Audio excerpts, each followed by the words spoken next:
Hello students, myself Sumit Patel, mathematics teachers at Mother Shakuntala Public School at Aklasur Patia. Students, today I will teach mensuration in mensuration area. This is the second video for the mensuration. In this video I will teach you area. Okay students, let's know about area. What is area?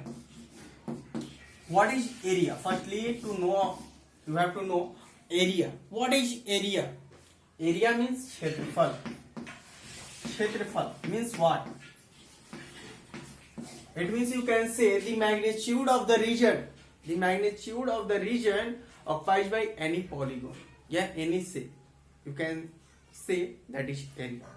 Means suppose I have drawn a figure. Okay, and this figure occupies these regions. Okay, so this region is called the area of this polygon.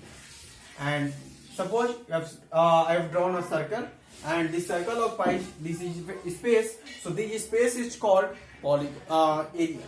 It means you can say area is.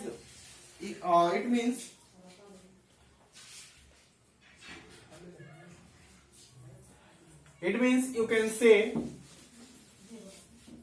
the magnitude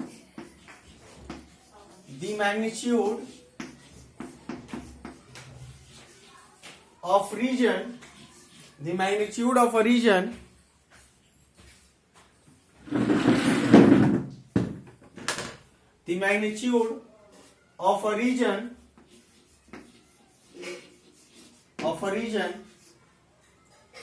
enclosed by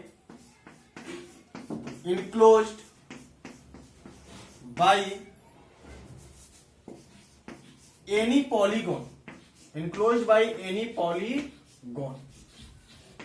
कोई भी अगर students polygon है और उस polygon से अगर आपके पास कोई भी रीजन अगर ऑक्युपाइज हो रहा है तो उसको हम लोग कहेंगे क्या? एरिया. एक चीज ध्यान रखनी है आपको, ध्यान रखने वाली बात हमेशा और हमेशा है कि कभी भी अगर आपको अगर इस टाइप से अगर क्वेश्चंस आ जाए कि क्या होता है एरिया, तो कह सकते हो कि कोई भी आपके पास पॉलीगॉन है जितना रीजन. चलिए स्टूडेंट्स, तो कभी भी अगर आपसे क्वेश्चन अराइज हो गया कि एरिया क्या, तो आप कह सकते हो कि the magnitude of a region enclosed by any polygon. कोई भी अगर पॉलीगॉन है, जितना भी रीजन, जितना भी क्षेत्र ऑक्युपाइज कर रहा है, उसकी मैग्नीट्यूड का मतलब उसको किसी न किसी फॉर्मेट में मेजर करेंगे, तो उसकी जो मेजरमेंट होती है वही आपके पास मेजरमेंट वो एरिया होती है, यानी कि उसको हम लोग क्षेत्रफल कहते हैं. ठीक है. अब देखो एरिया की अगर यूनिट की अगर हम लोग बात करें, ठीक है, तो अगर एरिया की अगर यूनिट ऑफ एरिया, तो ये हो सकता है centimetre square, metre square, kilometre square. इस तरह से बहुत सारे इसके यूनिट हो सकते हैं. बट जो मीटर स्क्वायर है इसका एसआई यूनिट होता है. एक्चुअली डिस्टेंस की जो यूनिट होती है वो मीटर होती है. उसके अकॉर्डिंग अगर हम इसकी अगर एसआई यूनिट की बात करें एरिया की, तो एरिया की एसआई यूनिट मीटर होती है. ओके स्टूडेंट्स, तो इस वीडियो में, इन दिस वीडियो हम लोग स्टडी करेंगे आपके पास area of square, rectangle, area of path, ठीक है, एरिया ऑफ ट्रायंगल. इस तरह से बहुत सारे आपको पास एरिया की मतलब टॉपिक बनाने वन बाय वन वीडियो में. ठीक है, तो इस छोटे छोटे लेयर पे हम लोग लेकर चलेंगे. तो सबसे पहले हम लोग स्टडी कर लेते हैं आज area of square and rectangle. Basic topic है. Area of square rectangle study करते हैं इस वीडियो में. जिस टाइप से भी क्वेश्चंस आते हैं उस क्वेश्चंस को हम लोग डील करेंगे, और इसके बाद जो आपके क्वेश्चंस होंगे, इसके बाद आप लोग एरिया ऑफ पाथ स्टडी करेंगे, फिर ट्रायंगल, पॉली आपके पास पैरेललोग्राम, इस सबको स्टडी करेंगे. चलिए, तो हम लोग अगर बात करते हैं, ठीक है, एरिया ऑफ रेक्टेंगल की बात करते हैं, तो area of rectangle is equal to होगा आपके पास क्या भाई? तो length into breadth, L into B. और एरिया ऑफ स्क्वायर की अगर हम लोग बात करें, एरिया ऑफ स्क्वायर, तो एरिया ऑफ स्क्वायर होगा आपका side into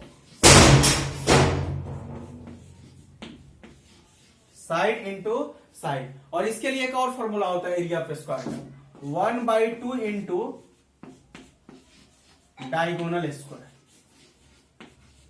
1/2 into diagonal square, यानी कि जो डायगोनल दिया हो उसके स्क्वायरिंग का करके उसका अगर हम हाफ कर दें तो इसकी वैल्यूज भी मेरे पास एक हो जाएगी.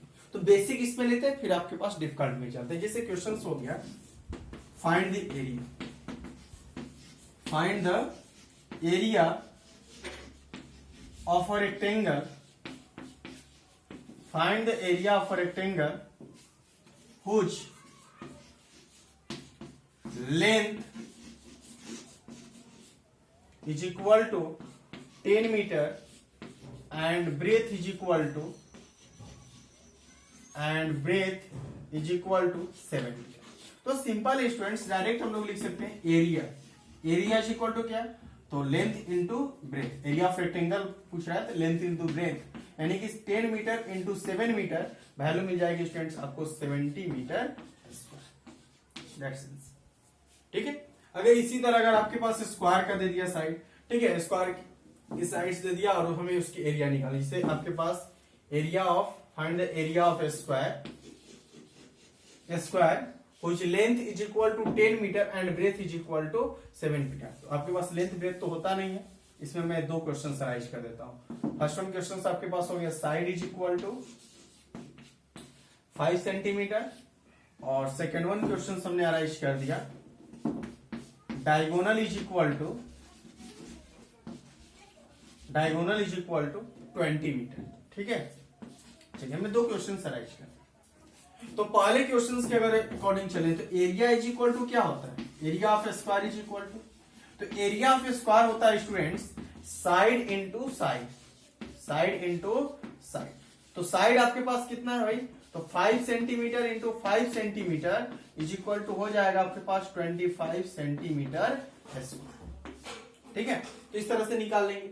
एरिया ऑफ रेक्टेंगल अगर हम लोग बात करते हैं, ठीक है, अगर डायगोनल दिया होता तो होता है इस तरह 1/2 into diagonal square, 1/2 into diagonal square. तो इसके लिए वैल्यू क्या होगा, 1/2 इंटू डायगोनल क्या है, डायगोनल, तो डायगोनल मेरे पास 20 मीटर है, तो 20 मीटर इंटू 20 मीटर कट जाएगा बेटा 10 बार में, तो वैल्यू हो जाएगी आपके पास कितना, 200 मीटर स्क्वायर। तो ये तो रहा आपके पास बेसिक क्वेश्चंस। अगर आपके पास इस टाइप से अगर क्वेश्चंस हो तो बेसिक तरीके से इसको अगर हमें निकालना हो तो कैसे निकालेंगे, बट इसमें थोड़ा सा डिफिकल्ट अगर दे दिया तब उसकी हम लोग कैसे उस पर क्वेश्चन निकालेंगे। जैसे अब देखो मेरे पास अगर इसी पे अगर क्वेश्चन अगर है रेक्टेंगल से रिलेटेड, ठीक है, इसको मैं इरेज करता हूं, इस टाइप से अगर क्वेश्चन हो गया कि आपके पास एरिया दे दिया, area of rectangle, area of rectangle दे दिया आपके पास, मान लेते हैं दे दिया हमने मेरे पास 200 मीटर स्क्वायर, ठीक है, और ब्रेथ हो गया आपके पास, ब्रेथ इज इक्वल टू हो गया 5 मीटर, ठीक है। लेंथ पूछ रहा है, आपको लेंथ फाइंड करनी है, क्या करोगे, व्हाट, लेंथ फाइंड करनी, तो क्या लिखोगे, देखो मेरे पास डायरेक्ट मेथड भी है, अगर डायरेक्ट मेथड अगर नहीं अप्लाई करते हो तो सिंपल सी बात है, लिखो इस तरह, since area of rectangle, area of rectangle is equal to 200 metre square, 200 metre square, या area of rectangle l into b, l into breadth, तो लेंथ इंटू ब्रेथ कितना है भाई, तो 5 metre is equal to 200 metre square. Metre to metre cancel हो गया, ये आपके पास कट गया 40 बार, तो लेंथ इज इक्वल टू हो गया मेरे पास कितना, 40 मीटर। इस तरह से हम सिंपल तरीके से निकाल सकते हैं। अगर स्क्वायरिंग अगर आपके पास साइड का स्क्वायर का एरिया दिया हो और साइड निकालना हो तो फिर यही मेथड होता है, इसी तरीके से हम लोग इसको अप्लाई करते हैं। स्टूडेंट्स और भी अगर मेरे पास क्वेश्चन है, ठीक है, जैसे कि मेरे पास क्वेश्चन अगर है आपके पास, देखो जैसे क्वेश्चन आपके पास यही चीज हो गया, area of square, area of square, ठीक है, एरिया ऑफ स्क्वायर मानो कर दिया 169 सेंटीमीटर स्क्वायर, ठीक है, और आपको साइड फाइंड करना है, साइड फाइंड करना है, तो साइड इज इक्वल टू क्या होगा, तो सिंपल सी बात समझनी है, side of square is equal to होता है क्या, रूट अंडर एरिया। तो जब रूट अंडर जब एरिया होता है तो यहां पे हम क्या लिखेंगे, is equal to root under 169 metre square, sorry centimetre, centimetre square is equal to, अगर इसके स्क्वायर रूट निकाले तो 13 सेंटीमीटर। तो इस तरह से आपके आंसर हो जाए। तो आप आराम से सिंपल तरीके से सभी क्वेश्चंस को इस तरीके से सोल्व कर सकते हो, इसमें कोई प्रॉब्लम्स नहीं होनी चाहिए स्टूडेंट्स। चलिए और भी कुछ क्वेश्चंस मेरे पास हैं, ठीक है, और भी कुछ क्वेश्चंस लेकर चलते हैं। बहुत सिंपल सिंपल क्वेश्चंस आपको इस टॉपिक से मिलेगा, आप एकदम आसान तरीके से इसको निकाल सकते हो, ठीक है। तो जैसे कि मेरे पास एक क्वेश्चंस हो गया,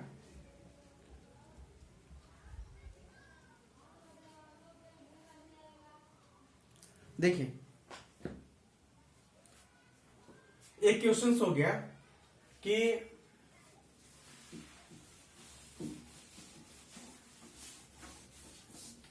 एक क्वेश्चंस हो गया कि the area of a square tile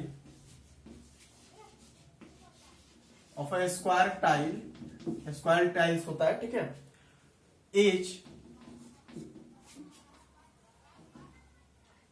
5 centimetre square. How much such tiles are needed? How much such tiles are needed to cover a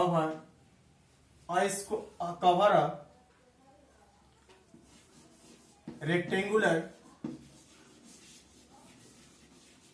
room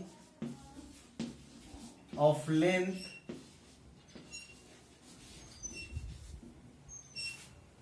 is equal to 10 meter, length 10 meter and breadth 5 meter।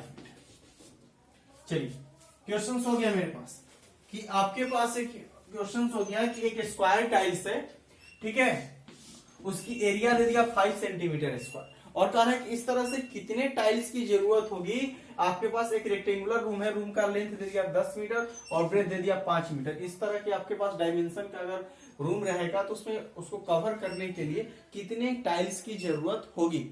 तो देखो उसके लिए क्या rules है आपके पास, simple सा, number of tiles. कभी भी अगर नंबर ऑफ टाइल्स निकालना हो, नंबर ऑफ टाइल्स, तो क्या लिखोगे, area of rectangle, area of room divided by area of tiles, area of room divided by area of tiles. तो रूम की एरिया ऑफ रूम कितना है मेरे पास, तो एरिया ऑफ रूम देखो कितना, 10 मीटर, सॉरी तो रेक्टेंगल है तो लेंथ इंटू ब्रेथ यानी कि 10 मीटर इंटू 5 मीटर और एरिया ऑफ टाइल कितना दिया है, तो एक टाइल का एरिया दिया 5 सेंटीमीटर स्क्वायर। समझने वाली बात यहाँ पे है कि ये मीटर में है और ये सेंटीमीटर में है। बहुत सारे बच्चे यहीं पे मिस्टेक कर देते हैं। अब आपको क्या करना होगा कि इसको चेंज करना होगा। तो पहले 5 से तो 5 कटा लो, बच गया 1 मीटर, यानी कि 10 मीटर को क्या लिख सकते हो, 10 मीटर को लिखोगे तो 10 गुणा 100 सेंटीमीटर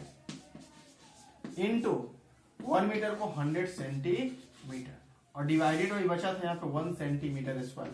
तो 1 सेंटीमीटर से 1 सेंटीमीटर और 1 सेंटीमीटर से 1 सेंटीमीटर, तो वैल्यू में बच जाएगा मेरे पास इतना, यानी कि टोटल मेरे पास 1 लाख टाइल्स की जरूरत होगी उस रूम को कवर करने में। तो आप समझ सकते हैं 10 मीटर 10 बाई 5 का अगर एक रूम है, ठीक है, और 5-5 सेंटीमीटर स्क्वायर 5-5 स्क्वायर सेंटीमीटर का अगर आपके पास टाइल्स लगानी है तो उसको कवर करने में हमें इतने एरिया की जरूरत पड़ेगी। That's very simple students.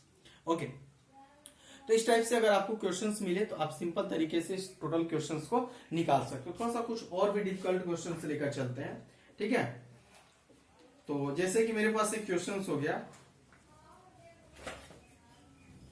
Area of जो आपके पास पाथ है उसको हम लोग नेक्स्ट वीडियो में स्टडी करेंगे। इस वीडियो में हम लोग यही सब चीजें थोड़ी सा स्टडी करेंगे, ठीक है, जो बेसिक क्वेश्चंस जो है इस टॉपिक से।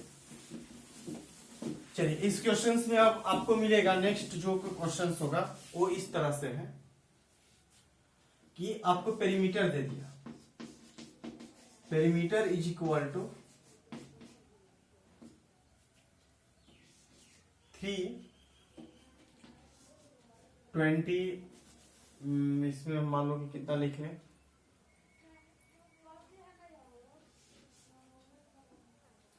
392 सेंटीमीटर लिख दिया, ठीक है। और इसका हमने लिख दिया लेंथ जो है इसका ब्रेथ, चलो लेंथ अभी जो इसका है लिख दिया हमने 98 सेंटीमीटर, ठीक है। और आपसे क्वेश्चन राइज कर दिया कि फाइंड ब्रेथ एंड एरिया, इसका एरिया फाइंड करो और ब्रेथ फाइंड करो। आपके पास पेरीमीटर दे दिया, लेंथ दे दिया, आपको ब्रेथ और एरिया फाइंड करना है। क्या रूल्स है इसके पास? तो बहुत सारे सिंपल रूल्स है। क्या लिखेंगे? तो breadth of rectangle, breadth of rectangle is equal to क्या होता है भाई, जब पेरीमीटर के केस में अगर आते हैं तो मैंने बताया था आपको प्रीवियस वीडियो में कि perimeter by 2 minus length, perimeter by 2 minus length. तो पेरीमीटर कितना है? पेरीमीटर है मेरे पास 392 बाई 2 माइनस कितना 98 सेंटीमीटर। तो आप अगर इसकी वैल्यू को अगर माइनस करते हो तो वैल्यू मिल जाएगा मेरे पास कितना 19 और इसकी वैल्यू हो जाएगी 6, 196 माइनस कितना 98 सेंटीमीटर। तो इसकी वैल्यू हो जाएगी आपके पास कितना भाई, तो माइनस कर लो, तो माइनस करोगे तो आपके पास वैल्यू मिल जाएगी 98 और 98 ही मिल जाएगा, 98 मिल जाएगा, यस 98 सेंटीमीटर। तो 98 सेंटीमीटर हो गया, लेंथ भी ब्रेथ भी। तो आप एरिया निकाल सकते हो। तो एरिया इज इक्वल टू क्या होता है, लेंथ इंटू ब्रेथ। तो यहां से 98 सेंटीमीटर इंटू 98 सेंटीमीटर, इसकी वैल्यू निकालो, आपकी आंसर हो जाएगा। तो कभी भी अगर इस टाइप से अगर क्वेश्चंस रहे तो आप सिंपल तरीके से इसकी वैल्यूज निकाल सकते हो, इसमें कोई प्रॉब्लम्स नहीं। चलिए और भी कुछ क्वेश्चंस लेकर आते हैं, ठीक है। अब देखो एक क्वेश्चन मेरे पास आ जाएगा, इस टाइप के बाद क्वेश्चंस जो होगा वो आ जाएगा मेरे पास।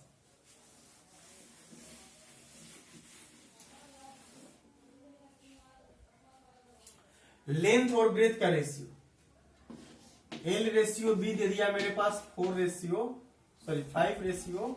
4 और पेरीमीटर दे दिया मेरे पास, पेरीमीटर हो गया 90 सेंटीमीटर। आपको एरिया फाइंड करनी है, area is equal to area क्या, ठीक है। तो इसको भी हम लोग थोड़ा समझते हैं कैसे निकालेंगे इसको। तो देखो बहुत सिंपल होता है ये, ठीक है। आपके पास पेरीमीटर ऑफ रेक्टेंगल दे दिया, लेंथ और ब्रेथ दे दिया, तो सिंपल सी बात है, यहां से आप करो ना, length is equal to 5x and breadth is equal to 4x। दोनों वैल्यू को हमने लिख लिया, लेंथ की वैल्यू 5x हो गई, ब्रेथ की वैल्यू 4x हो गई। तो अब आप यहां से क्या करोगे कि since perimeter is equal to, perimeter is equal to कितना है भाई, तो मेरे पास है 2 into L plus B formula होता है, और इस तरफ दिया कितना है तो 90 centimetre is equal to 2 into 5x plus 4x, 5x plus 4x। तो वैल्यू हो जाएगी मेरे पास 90 centimetre is equal to 2 into 9x। तो वैल्यू माइनस कर लो आप,